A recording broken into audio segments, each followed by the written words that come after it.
Good morning and a warm welcome to your show, Sunny Mornings in Encinitas.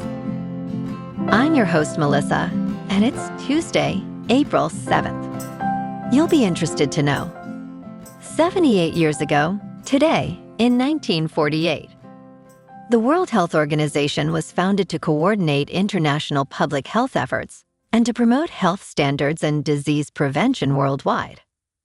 Its creation marked a major milestone in global cooperation, establishing a dedicated agency to set norms, support countries, and improve well-being for populations everywhere.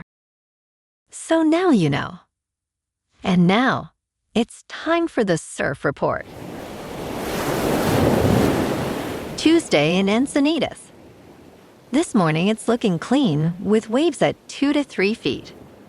Conditions will remain fair as the wind shifts onshore to 7 miles per hour by noon. Expect the swell to hold steady throughout the day, with 2+ feet by 6 p.m. Best time to ride is at 7 a.m.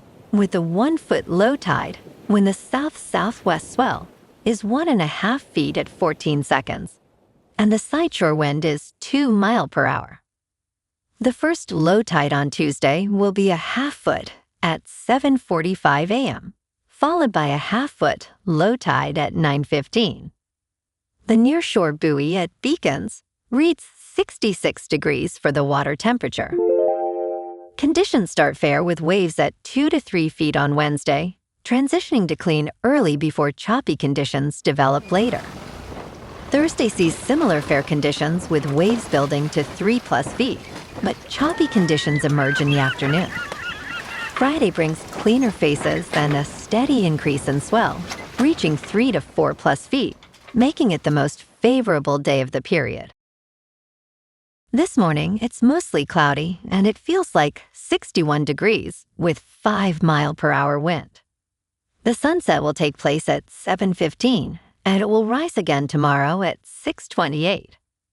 It looks like we're in for some partly sunny skies today, with a high near 67 and a light south breeze around 8 miles per hour.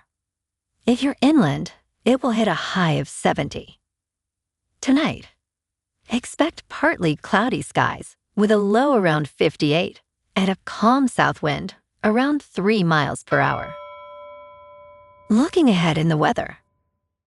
Wednesday is mostly sunny with a high near 68 and a light southwest breeze of 5 to 10 miles per hour, becoming partly cloudy overnight with a low around 59. A few late-day showers or thunderstorms are possible Friday after 5 p.m., with steadier rain and thunderstorms likely Saturday and cooler highs dropping to the low 60s and lows in the upper 50s. Bonjour, food enthusiasts. This podcast is brought to you by Versailles Cafe and Pastries in Encinitas.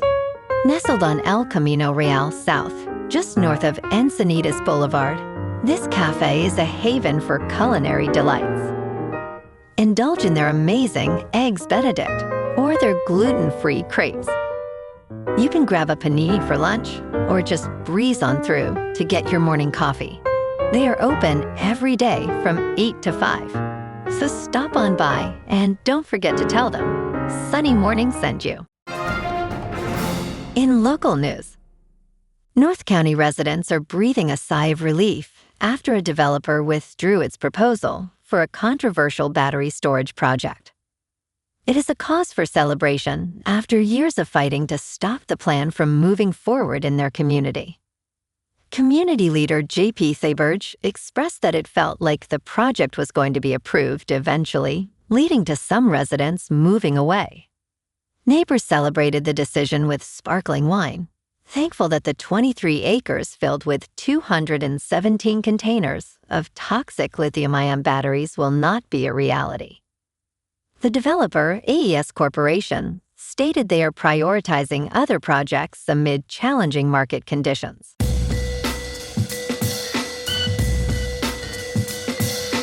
Now on to sports. Michigan fights off UConn to win its first national championship since 1989. On April 6, 2026, in Indianapolis, Indiana, the Wolverines emerged as national champions. The number 1 ranked Michigan defeated the number 2 ranked Yukon 69-63, ending the Huskies' dynasty. This victory marks Michigan's second national championship, breaking the Big Ten's 26-year title drought. The Wolverines, led by second-year coach Dusty May, achieved a record-breaking 37 wins and 3 losses this season. Despite shooting poorly from three-point range, their size and depth proved too much for Yukon to handle.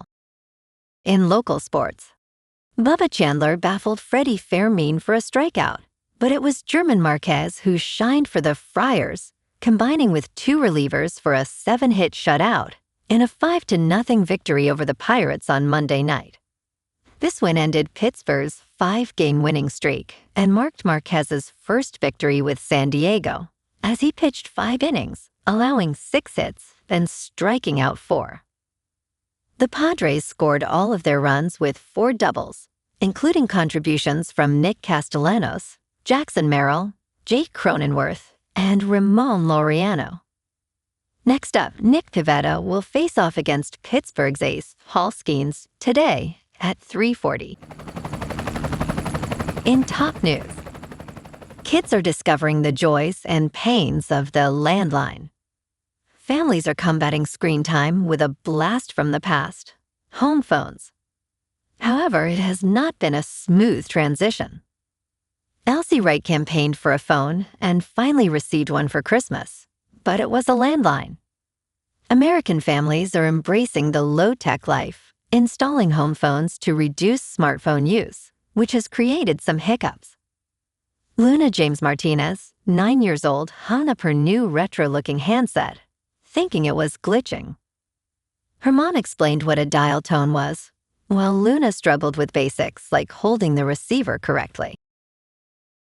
In business news, the money game is capturing Wall Street's attention as analysts focus on the Strait of Hormuz. With markets wobbling, James Van Gielen states, it's the most bearish outcome. The founder of Citrini Research, known for causing a $200 billion market meltdown, is concerned about how Donald Trump's conflict with Iran will impact financial markets. After watching the president's April Fool's Day address, he felt glum, especially as his analyst in the war zone reported troubling news. Stocks had been rising on hopes of a ceasefire, but Trump's statement suggested a prolonged conflict. What did we rally on then? Asks Van Gielen. In crypto movement, Bitcoin is unchanged at $69,000. Ethereum is down 1% to just over $2,000. And XRP is down 1% to $1.32. Moving on to a more local vibe. In our community spotlight on health and wellness, we are working with a national Pilates studio to bring you some free classes, so listen up. Check out Club Pilates, with several locations in the San Diego area. Pilates presents a comprehensive wellness approach, cultivating strength, reducing tension, and elevating mental well-being. Scientific research affirms its benefits. So now you can check out Club Pilates for a free class, with locations in Encinitas, Solana Beach, Oceanside, La Jolla, and more. Just be sure to tell them Sunny Morning sent you by. And now, back to the show. Let's talk science. Artemis II's crew has now flown farther than any humans. The distance covered, more than 248,655 miles, surpassed the record set by Apollo 13 in 1970. The crew of NASA's Artemis II mission has officially ventured farther into space than any humans before, zooming more than 248,655 miles from Earth in its historic voyage around the far side of the Moon. Today, for all humanity, you're pushing beyond that frontier, Kelsey Young, a science officer for Artemis II, told the crew. The spacecraft will set yet another record for human travelers, 252,760 miles from Earth. And in entertainment news, Savannah Guthrie returns to work. Ready or not, let's do the news. Guthrie has been off air since her mother Nancy was abducted 65 days ago. Savannah Guthrie returned to the Today Show on Monday for real and for good. The NBC News Morning Show's longtime co-anchor was in her familiar chair next to Craig Melvin when the clock struck 7 a.m. Eastern Time. Wearing a cheery yellow dress, surrounded by roses, Guthrie opened with the latest news on Iran, including a potential 45-day ceasefire. "It is good to be home," Guthrie said. Well, alrighty, folks. It's time for the quote of the day. And today, our quote comes from the American author and motivational speaker, Wayne Dyer. And he said, "When you change the way you look at things, the things you look at change, highlighting the power of perspective and shaping our experiences and outcomes." And that's a wrap for this morning. You can check out our Instagram, YouTube, and TikTok for some captivating aerial videos with local news and the surf reports. Have an amazing day, my good friends. We'll see you tomorrow with another episode of Sunny Mornings in Encinitas.